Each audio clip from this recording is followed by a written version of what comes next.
Salut à tous et bienvenue dans cette nouvelle vidéo où on va réaliser comme d'habitude un couteau. Donc ce couteau là en particulier, je vous montrerai le dessin un petit peu plus en détail tout à l'heure. C'est une vidéo un petit peu spéciale dans le sens où c'est une collaboration avec un autre youtubeur. Donc si vous ne le connaissez pas déjà, c'est Olivier Chambon qui dirige donc la grotte du barbu. Vous pouvez trouver sa chaîne YouTube sous le nom justement de Olivier Chambon. Et je mettrai bien entendu des liens pour pouvoir rejoindre cette chaîne YouTube, enfin sa chaîne YouTube, dans la description de ma vidéo. Donc en fait, il y a quelques temps, j'ai contacté Monsieur Chambon avec l'idée justement de faire une collaboration et on s'est mis d'accord sur ce dessin-là. Donc c'est un dessin qui a rien de trop compliqué, mais qui a tout de même une forme originale. Donc pour moi, ça va être intéressant à réaliser. Et pour lui, c'est toujours un petit peu un challenge parce qu'il a bien réalisé un couteau déjà dans trois de ses vidéos, je crois. Mais du coup, pour lui, ça lui permet aussi de découvrir encore une fois un petit peu plus le monde de la coutellerie et toujours de progresser sur un projet un petit peu intéressant. Alors, si vous ne connaissez pas déjà la chaîne de Monsieur Chambon, c'est une chaîne qui touche à tout ce qui est travail manuel, c'est-à-dire qu'il va travailler beaucoup le bois, mais on va trouver aussi du travail du cuir, des rénovations d'outils, un petit peu de travail de métal comme je l'ai dit, donc parce qu'il il a fait des rénovations de couteaux et des modifications de couteaux. Il a aussi fabriqué son propre couteau en XC75 sur 3 vidéos que je trouve très intéressantes parce qu'il ne dispose pas forcément du matériel le plus adapté pour la coutellerie et du coup il fait ça à sa sauce comme il peut avec les moyens qu'il a. Et au final, il s'en sort pas mal du tout. Donc voilà. Donc pour ce couteau, je lui ai proposé de me charger de tout ce qui est travail du métal, parce que mon atelier et l'équipement dont je dispose vont être mieux adaptés pour travailler le métal. Donc je vais faire le profil de la lame, les émoutures, percer les trous, et après je vais pouvoir ensuite réaliser la trempe, le revenu, en fait tous les traitements thermiques, et finir pour tout ce qui est polissage de la lame. Je me suis mis d'accord avec lui pour pouvoir percer les trous à la bonne dimension et aussi pour pouvoir faire des finitions sur la lame. Les finitions que je vais faire vont être assez minimalistes, donc je vais simplement polir le tranchant je pense, et ça va lui laisser à lui pas mal de liberté. S'il décide de faire une autre finition, il pourra effectivement le faire après. Donc je vais vous montrer le dessin un petit peu plus en détail. Voilà. Donc c'est un couteau qui est déjà de bonne taille, donc qui est pas très grand, mais qui est pas minuscule non plus, qui tient pas trop mal dans la main. Moi j'ai des petites mains, mais une plus grosse main pourrait facilement tenir. On pourrait presque mettre un autre doigt là, donc ça devrait tenir sans trop de problème. Un tranchant qui est assez long, donc ça promet d'être un couteau qui va être plutôt aiguisé si l'affûtage est bien fait. Et globalement, je pense que ça va être un joli petit couteau. Donc Monsieur Chambon va avoir le choix de l'utilisation de tous les matériaux pour le manche notamment. Pour moi, je vais utiliser de l'acier de 2 mm d'épaisseur que je vais prendre sur une lame de scie qui est en acier. Allez, c'est parti. Voici donc la fameuse lame de scie dont je parlais. Comme vous pouvez le voir, j'ai déjà découpé plusieurs formes de couteaux dedans et c'est un acier qui se trempe très bien, qui devient très dur. Donc j'ai entièrement confiance en cet acier. On commence bien entendu par dessiner le profil de la lame et ensuite on utilise notre meuleuse pour pouvoir découper. L'utilisation d'une scie à métaux est impossible car l'acier est beaucoup trop dur. On essaye de découper en étant le plus proche des lignes et surtout en gaspillant le moins d'acier possible.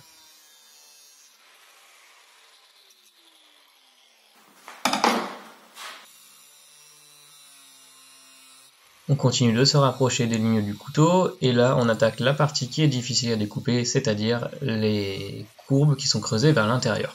Donc pour cela on découpe plusieurs formes en triangle généralement pour pouvoir enlever un maximum d'acier le plus rapidement possible.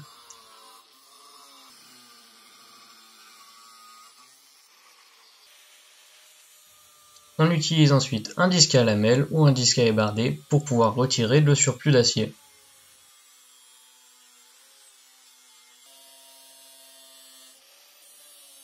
Petite indication, si on fait attention aux étincelles, on remarque que celles-ci sont relativement courtes, très nombreuses, et avec une espèce de petit feu d'artifice au bout, ce qui prouve que cet acier est bien de l'acier carbone.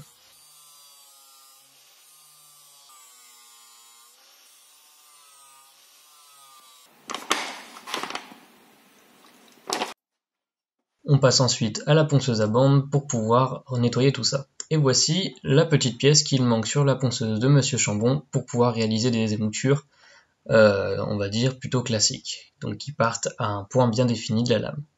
C'est tout simplement une platine qui va permettre de surélever un petit peu la bande abrasive et qui va nous laisser juste suffisamment de place pour pouvoir incliner le couteau et pouvoir aussi mettre ses doigts.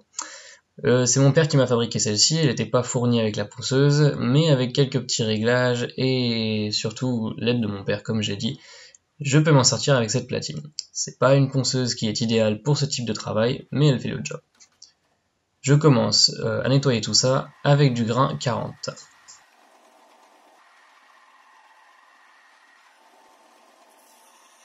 La roue de contact est très pratique lorsqu'il s'agit de s'attaquer à des courbes, tout particulièrement lorsque ces courbes sont creusées vers l'intérieur.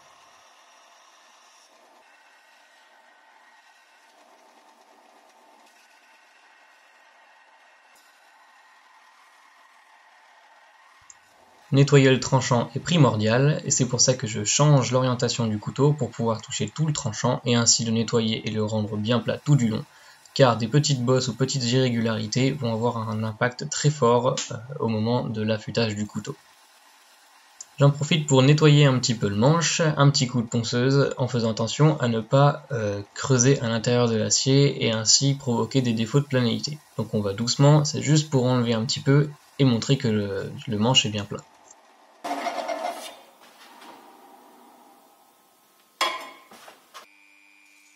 Comme ma roue de contact avait un diamètre trop élevé, je n'ai pas pu m'attaquer à ces petits creux qu'il y avait dans le manche, donc j'utilise mon Dremel pour nettoyer principalement. Ici j'ai une petite pierre qui est plutôt abrasive, étant donné que je ne peux pas faire le plus gros du travail et la lime, il faut nécessairement avoir un outil un petit peu plus abrasif pour pouvoir permettre d'attaquer cet acier très dur. Donc on a un couteau qui est plutôt confortable, qui tient bien en main, et les creux sont placés, je dirais, au bon endroit, du moins pour ma main. Donc on peut le prendre de plusieurs manières pour avoir une découpe plus ou moins précise.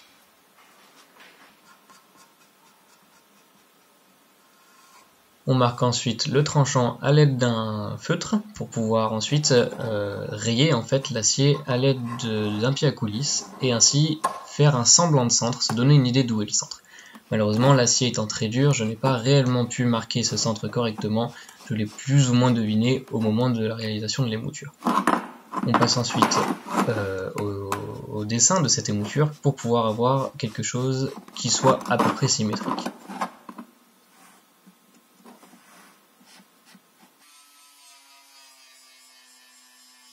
Comme d'habitude, j'attaque mes émoutures avec la meuleuse, ici c'est un disque à lamelles.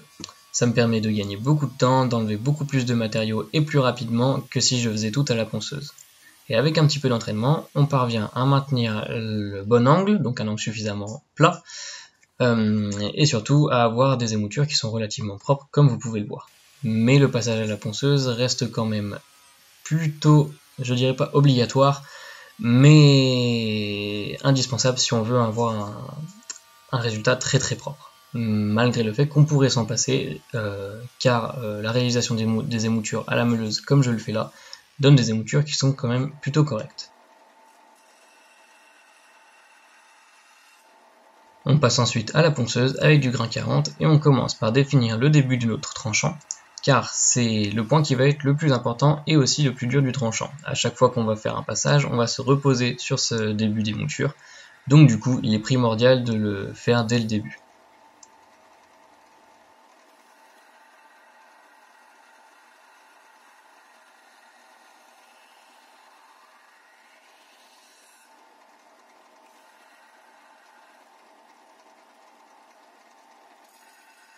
Mon tranchant n'étant pas assez épais à mon goût à ce stade de la réalisation, je préfère passer un petit coup rapide pour arriver à 1 mm de tranchant et ainsi s'éviter des problèmes au moment de la trempe.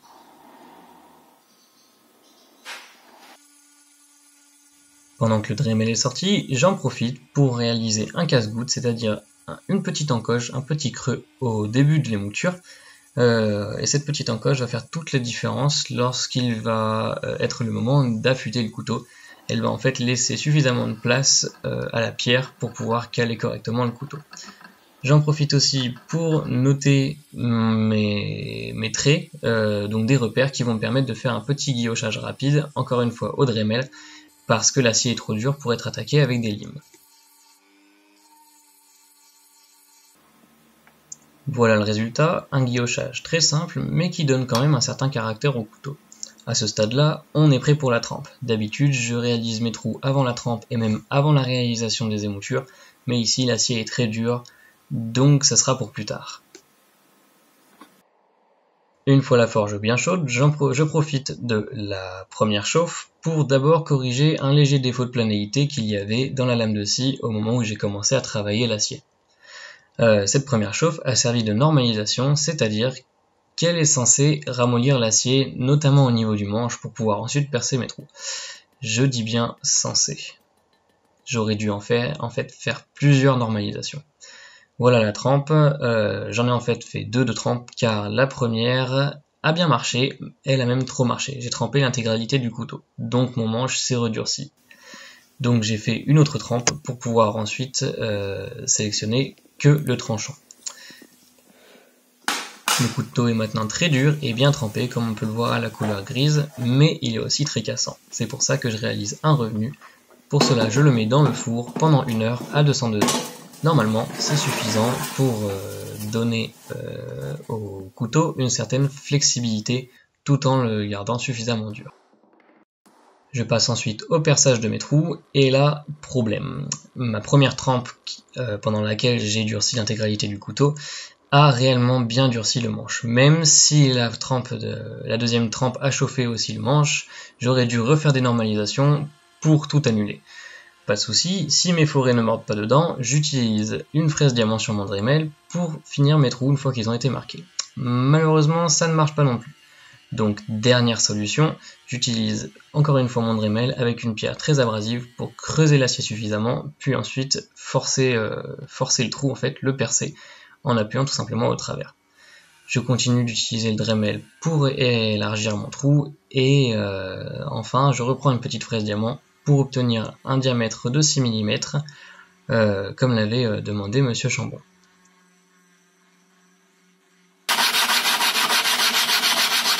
Un rapide passage au papier de verre sur une surface plate permet d'abord de nettoyer les bords du manche, et ensuite on utilise un grain un petit peu plus agressif pour pouvoir enlever la calamine qui s'est logée plus profondément dans le manche.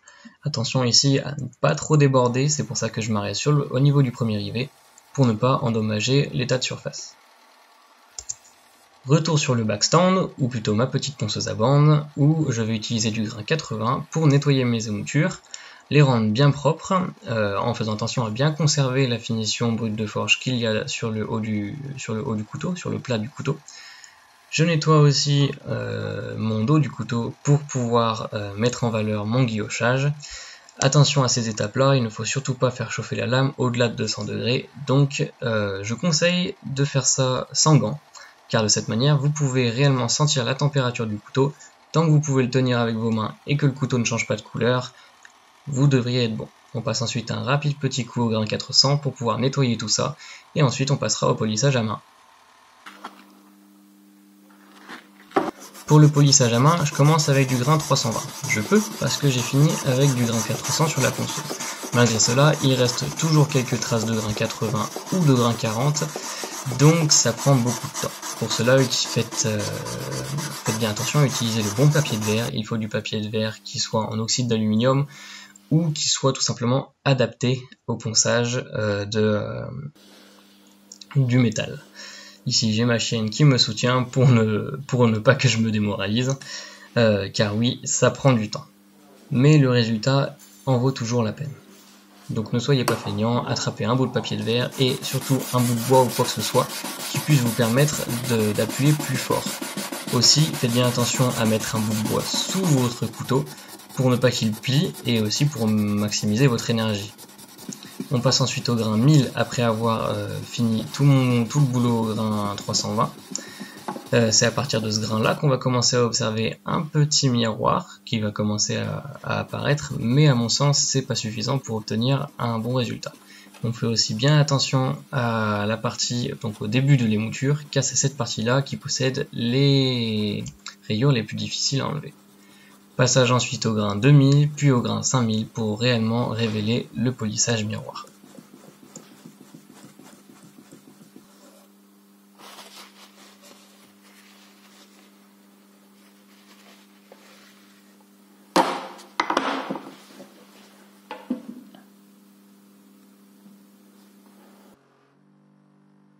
Pour peaufiner tout ça, un petit passage à la frotte. C'est simplement des disques de coton sur lesquels on étale une pâte à polir. Ça va permettre d'uniformiser tout le polymiroir et j'aime bien le rendu que ça fait. C'est pas nécessaire, une fois le grain 5000 atteint, on a déjà un beau polymiroir, mais c'est un petit plus qui n'est pas négligeable.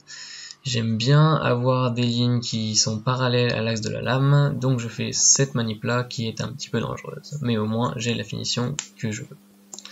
Donc comme vous pouvez le voir, on obtient un joli polymiroir.